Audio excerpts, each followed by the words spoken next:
ओम शांति। बाबा good morning. आज बाबा के 14 जुलाई 2023 के महावाक्य हैं। बाबा ने सार में कहा, मीठे बच्चे याद रखो, हमारा बाप, टीचर और सतगुरु तीनों ही कंबाइंड है, तो भी खुशी का पारा चढ़ेगा, उनकी श्रीमत पर चलते रहेंगे। बाबा ने प्रश्न पूछा, ब्राह्मणों का पहला लक्षण कौन सा है? किस बात में ब्राह्मणों को एक्सपर्ट बनना है? तो बाबा ने उत्तर में कहा, ब्राह्मणों का पहला लक्षण है पढ़ना और पढ़ाना। उसका यादगार देखो आज दुनिया में। कुछ भी विधि, कुछ भी, किसका जन्म है, मरण है, कथा है, फिर कोई वास्तु है, गृह प्रवेश है, मंदिर है, क्या भी जो, ब्राह्मणों के बिना कुछ नहीं। ब्राह्मण कथा पढ़ेगा, ब्राह्मण मंत्र पढ़ेगा, ब्राह्मण विधि कराएगा, उसके बाद ही लोगों की का उद्धार होगा। तो बाबा कहते ब्राह्मणों का पहला लक्षण है पढ़ना और पढ़ाना। किसी पर भी ज्ञान का रंग चढ़ाने में बहुत बहुत एक्सपर्ट बनो। को भले कोई इंसल्ट करे, गाली दे, लेकिन कोशिश करके देखो कि उस पर असर ज़रूर होगा। पात्र देखकर दान देना है। अविनाशी धन व्यर्थ ना जाए, इसके लिए बड़ी खबरदारी चाहिए। पैसा भी किसी को संभाल से देना है। गीत है, जो पिया के साथ है, उनके लिए ज्ञान बरसात है। ओम शांति। गॉडली स्टूडेंट ने ये गीत सुना। जब तुम बच्चे ही गॉडली स्टूडेंट हो, ऐसे नहीं कि सभी स्कूलों में गॉडली स्टूडेंट होते हैं, नहीं, वहाँ तो मनुष्य पढ़ाते हैं, सन्यासी भी शास्त्र सुनाते हैं। ज्ञान को वास्तव में कोई बरसात नहीं कहा जाता। बरसात तो पानी की होती है, परंतु ये महिमा गाई हुई है क्योंकि परमपिता परमात्मा को ज्ञान का सागर भी कहा जाता है। तो बाबा कहते हैं, मुझे ज्ञान का सागर, नॉलेजफुल भी कहते हैं। नॉलेज को बरसात, पानी व अमृत नहीं कहा जाता। जैसे मानसरोवर का तालाब है ना, अमृतसर में भी एक तालाब है जिसको लोग अमृत समझते हैं। ये बाप बैठ समझाते, पढ़ाई को अमृत व बरसात नहीं कहेंगे। समझते हैं अमृत है, इससे दुख दूर हो जाएंगे। वास्तव में तो इस नॉलेज से तुम्हारे सब दुख दूर होंगे। ये ज्ञान अमृत है। तो फिर बाबा ने कहा, 21 जन्मों के लिए जो पिया के साथ है, उनके लिए बरसात है। यहाँ बाप, टीचर, सतगुरु तीनों ही कंबाइंड है। ये एक बात भी बच्चे याद रखें, तो भी खुशी का पारा चढ़ जाए। परंतु माया घड़ी घड़ी बुला देती है। यहाँ तुम बच्चे चलते हो श्रीमत पर। श्रीमत से तुम श्रेष्ठ बनते हो। भगवान है ऊंचे ते ऊंचा बाप। ऊंचे ते ऊंच बाप की पढ़ाई से ही ऊंच ते ऊंच बन सकते हो। अब जो पिया के साथ बैठे हैं, सब स्टूडेंट हैं। यहाँ बैठेंगे, पढ़कर फिर अपने घर जाना है। दिन प्रतिदिन स्टूडेंट तो बहुत होते जाएंगे। अगर सभी को एक ही घर में साथ रखें तो कितना बड़ा मकान चाहिए। सारा आबो मकान बना दे तो भी पूरा नहीं होगा। ये तो तब की बात कर रहे हैं बाबा, अभी तो कितने हो गए, लाखों। कितने सेंटर्स हैं, अभी तो अर्जुन थोड़े हैं, इससे भी 1000 गुना जास्ती होंगे। 1000, 2000, 5, 7000 भी सेंटर हो सकते हैं। और देखो आज इतने क्रॉस कर गए हैं। ये वो 1969 के पहले की बात है, जब बाबा ने ये कहा था। तब कुछ सैकड़ों थे, फिर बाबा ने कहा 1000, 2000, 5, 7000 भी हो सकते हैं। तो अभी ऐसे तो 9000, 8000 से ऊपर थे, लेकिन कुछ रजिस्टर हैं, कुछ ऐसे पाठशालाएँ चल रही है और सर्टी नहीं मिला है, लेकिन 9000 से ऊपर तो है ही है। फिर घर घर में ये ज्ञान गंगाएं ज्ञान की वर्षा करेंगी। इतने ढेर बच्चे हो जाएंगे, जहाँ तहाँ देखो सेंटर्स खोलते रहते हैं। कोई गीता पाठशाला नाम रख देते हैं, कोई ब्रह्मा कुमारी ईश्वरीय विश्वविद्यालय नाम रखते हैं। वास्तव में ब्रह्मा कुमारी नाम रखने से डरना नहीं चाहिए। कई बच्चे डरते हैं कि बीके नाम रख देख करके हंगामा ना कर दे, इसलिए गीता पाठशाला नाम रख देते हैं। गीता पाठशाला अक्षर तो कॉमन है, समझते कोई विघन ना पड़े, इसलिए बीके नाम बदल कर दूसरा रूप दे देते हैं। वास्तव में तो बात एक ही है। अंदर घुसने से चित्र आदि देखकर झट समझ जाएंगे ये तो वही बीके हैं, इसलिए नाम बदलने की ऐसी ज़रूरत नहीं है। इससे तो अच्छी रीति सिद्ध कर होता है कि वास्तव में ये ब्रह्मा के संतान ब्रह्मा कुमार कुमारियाँ हैं। ये तो अच्छा है ना, तुम सबसे कह सकते हो वास्तव में तुम भी ब्रह्मा कुमार कुमारियाँ हो, क्योंकि वो भी क्या मानते हैं कि ब्रह्मा ने सृष्टि रची, तो ब्रह्मा के बच्चे हैं ना हम सारे। प्रजापिता ब्रह्मा को तो जानते हो ना, वो रचयिता है मनुष्य सृष्टि का। निराकार परमपिता परमात्मा कोई आत्माओं का रचयिता नहीं है, वो तो आत्माओं का अनादि बाप है।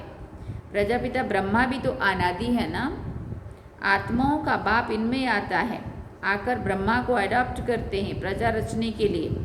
ब्रह्मा द्वारा ब्राह्मण कुल रचना है, ये तो समझाने में और ही सहज होगा, परंतु डरते हैं। कहेंगे बीके के पास मत जाओ, गीता पाठशाला में भले जाओ, घर घर में ज्ञान गंगा का अर्थ भी मनुष्य नहीं समझते हैं। भक्ति मार्ग में नारद को मुख्य गिना जाता है, झांझ बजाने वाला भक्त था। ऐसे नहीं कि नारद को कोई ऐसा रूप वाला है जैसा चित्र दिखाते, वास्तव में बंदर तो तुम सभी थे।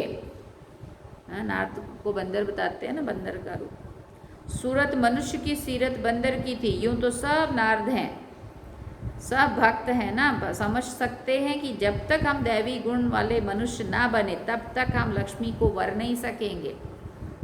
सभी मेल अथवा फीमेल भक्त नारद है ना। कहा जाता है अपनी सीरत तो देखो, तुम तो बंदर हो, क्योंकि तुम्हारे में 5 विकार है। बंदर क्यों कहा? 5 विकार है, इसलिए लक्ष्मी को भी वर नहीं सकेंगे। फिर बाबा ने कहा सारी यहाँ की बात। बाबा ने समझाया है कि सभी दुशासन अथवा दुर्योधन है। द्रौपदियों के चीर हरते, इसलिए माताएं पुकारती हमको नग्न होने से बचाओ, रक्षा करो। कन्याएं कहती है लाज रखो गिरधारी, नाम तो बहुत रख दिए हैं। मनुष्यों का बुद्धि योग चला जाता है श्री कृष्ण के तरफ, परंतु किसी भी देहधारी को याद करने से विक्रम विनाश नहीं हो सकते हैं। सिर्फ चाहते हैं साक्षात्कार हो। अच्छा साक्षात्कार हो जाए, परंतु मनुष्य से देवता बनने की नॉलेज तो मिल ना सके। समझो दिख भी गया तो देखने से थोड़ी बन जाएंगे, है ना, पढ़ना तो पड़ेगा ना, बाबा कहते। फिर बाबा कहते ब्राह्मण बनने से भक्ति छूट जाती है। बाबा ने कहा जब ब्राह्मण बने और ज्ञान को समझे तब देवता बन सके। ब्राह्मण बनने से भक्ति छूट जाती है। पहले 1 हफ्ता इसमें देने से हम मनुष्यों को मंदिर लायक बना सकते हैं। पूरा ज्ञान जब समझ में आ जाता है और फिर पुरुषार्थ करने में लग जाते हैं, बाबा कहते कि उसमें थोड़ा मंदिर लायक बना सकते, परंतु टाइम लगता है। ये तो बरोबर है, तुम बाप के साथ हो, बाबा के पास आते हो फिर जाते हो, तो कितना दिल अंदर दुख होता है, लेकिन सभी तो साथ में रह नहीं सकेंगे, ये तो हो ना सके। फिर बाबा कहता था बादल आओ भरो, बादल भरने आओ और जाके बरसो। यहाँ आओ, सुनो, बाबा से मिलो, और जो शक्ति लिया, जो ज्ञान लिया, उसको जाके सबको सुनाओ, बांटो। बाबा ने कहा यहाँ कोई कहाँ से भाग कर आते हैं, ये रस्म यहाँ ही है। साधु संत आदि पास तो ढेर जाकर इकट्ठे होते, कोई भी किसी को मना नहीं करते। यहाँ तो पवित्र बनने की बात आती है, इसलिए रोकते हैं। सन्यासियों में तो सिर्फ मेल्स घर बार छोड़कर जाते हैं, यहाँ तो कुमारियाँ माताएं सभी हैं। कन्याओं को माँ बाप डॉक्टर आदि कहते हैं, शादी नहीं करेंगी तो बीमार हो जाएंगी। उनको समझाना चाहिए, अरे सन्यासी कितने बनते हैं, बहुत छोटे छोटे ब्रह्मचारी वहाँ रहते हैं, फिर वहाँ ब्रह्मचारी तो कभी बीमार नहीं होते, यहाँ क्यों बीमार होंगे, शादी बिगर तो ढेर रहते हैं। सन्यासियों के ऊपर भी कोई केस कर ना सके, कभी कोई स्त्री उनसे घर खर्च नहीं मांगती है, वो तो भाग जाते हैं। स्त्री खर्च कहाँ से लाए, फिर आसपास वाले लोग उनको संभाल लेते हैं। गरीब जास्ती भागते हैं, दुखी होते हैं, तो फिर वैराग्य आता है। तुम भले दुखी थे, परंतु वैराग्य की बात नहीं है। तुमको तो पहले हथेली पर बहिष्ठ दिखाया जाता है, पवित्र बनने बिगर वैकुंठ में कैसे जा सकेंगे। बहादुर बनना चाहिए, इसलिए ही शिव शक्ति सेना नाम है। शिव बाबा के साथ योग लगाने से शक्ति मिलती है। ज्ञान की धारणा होने के बाद फिर सर्वगुण संपन्न होना है। धारणा होने के बाद फिर समर्पण होना है। फिर बाबा कहते ज्ञान की धारणा नहीं होगी, नष्टो मोहा नहीं होंगे तो माया आकर फटकाएगी। शादी करने की दिल होगी। बाबा कहते देखो, तो फिर सारा ब्रह्मा कुमारियों का नाम बदनाम हो जाता है। पहले नष्टो मोहा बनना पड़े। तुम लोग इतने भट्ठी में रहे तो भी कितने नष्टो मोहा नहीं बने। याद आती रही, यहाँ से गए, मित्र संबंधियों का मुंह देखा और लट्टू होकर बैठ गए, मोह ने घेर लिया। ये भी ड्रामा की भावी। अभी भी बाप कहते हैं पहले पहले तो नष्टो मोहा बनो, एक मोस्ट बिलव्ड बाप के बन जाओ। कुछ भी हो जाए हम तो बाप की ही सर्विस पर रहेंगे। कहा जाता है ना, चढ़े तो चाखे वैकुंठ रस, गिरे तो चकनाचूर। ऐसे नहीं कि छोड़कर जाएं फिर मोह सताए। ऐसे बहुत सन्यासी लोग जाकर फिर वापस लौट आते हैं। सन्यासी घर में वापस जाएं तो आसपास वाले निरादर करते हैं, समझते हैं ये काम के लिए भागा है। यहाँ भी समझा जाता है पूरा नष्टो मोह नहीं बना था, विकारों ने घेर लिया। बाबा के पास कोई खान पान की तकलीफ नहीं है, शुरू से लेकर कितनी संभाल करते आए हैं। गरीब साहूकार एक समान है। मम्मा पापा भी सबको सिखलाने के लिए बर्तन मांजते थे, झाड़ू लगाते थे, क्योंकि जो कर्म मैं करूँगी मुझे देखकर और भी करेंगे, तो उनको सिखाने के लिए खुद करते थे। देह अभिमान तोड़ने के लिए किया जाता है। सन्यासी भी ऐसे कराते, कोई बड़ा आदमी होगा तो उनसे लकड़ी आदि कटवाएंगे, देह अभिमान तोड़ने के लिए। यहाँ तो बड़ी भारी मिल्कियत मिलती है, 1 सेकंड में 21 जन्म की बादशाही। सन्यासियों के पास तो कुछ भी प्राप्ति नहीं है, बाकी पवित्र है, इसलिए अपवित्र उनको माथा टेकते हैं। ये तो राजयोग है, विश्व का मालिक बनते हैं, विकार में नहीं जाना है। मीरा भी पवित्र रहना चाहती थी ना, वो तो भक्ति मार्ग में थी, श्री कृष्ण का दीदार करती थी। उनकी दिल लगी श्री कृष्ण से, तो भला वो विकार में कैसे जाएगी। सो भी एक जन्म करके मीरा दूसरे जन्म में भी भक्ति मार्ग में हो गई। ऐसे भी कह सकते हैं कि वो भक्ति मार्ग में गई, क्योंकि अब अंतमति सो गति होती है। श्री कृष्ण से दिल थी तो भक्त ही बन जाएगी, परंतु भक्ति मार्ग में कुछ मिला तो नहीं। ज्ञान मार्ग में तो 21 जन्मों का वर्षा मिलता है।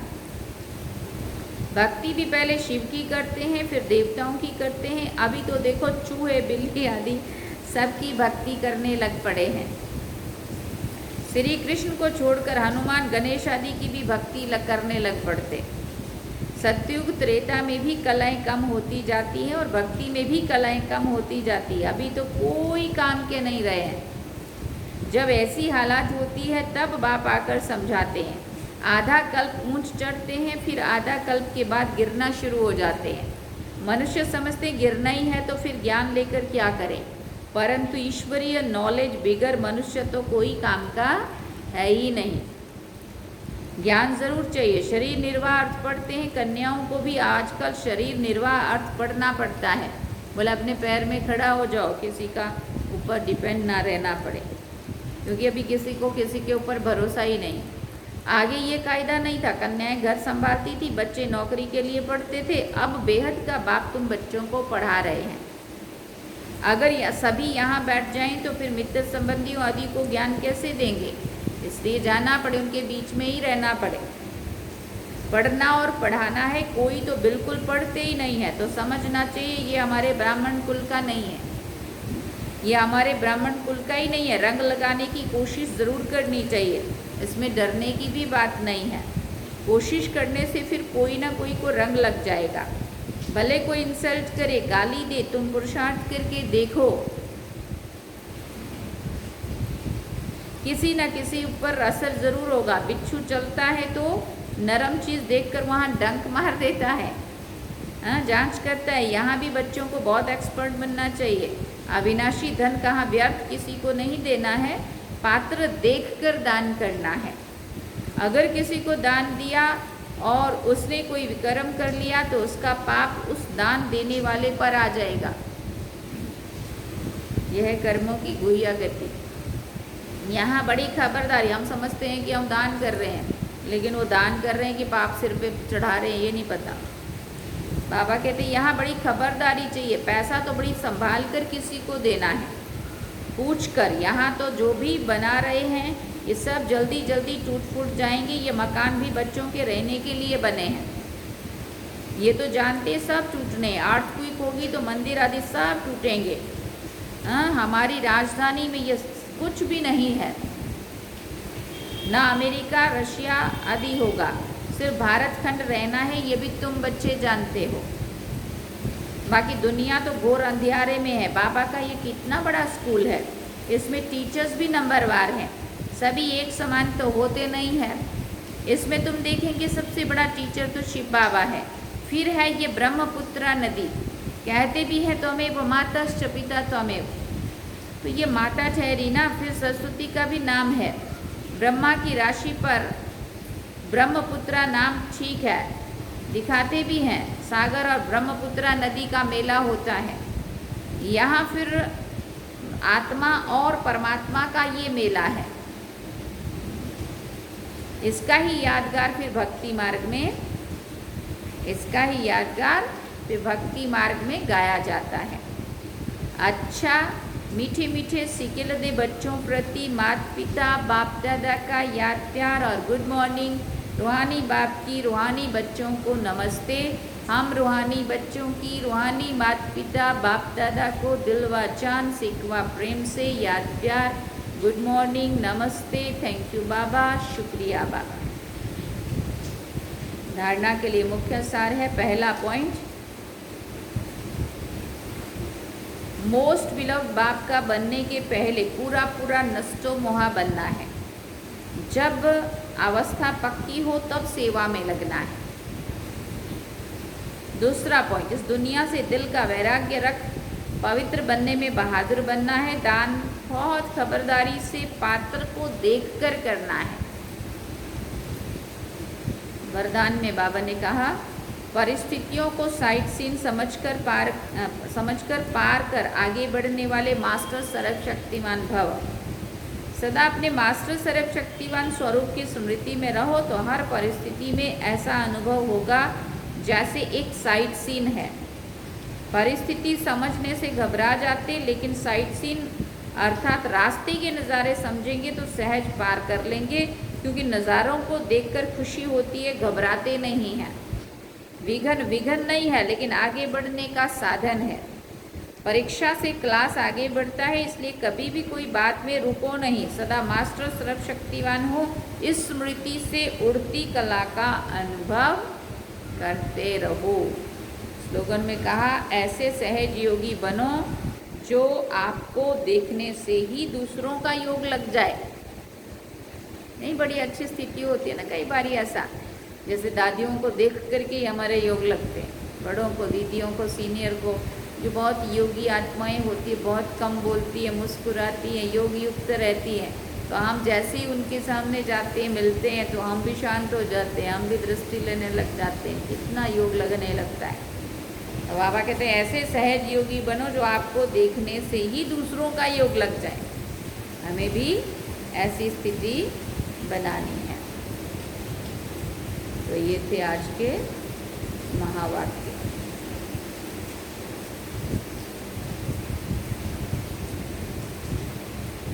बाबा ने सार में कहा, मीठे बच्चे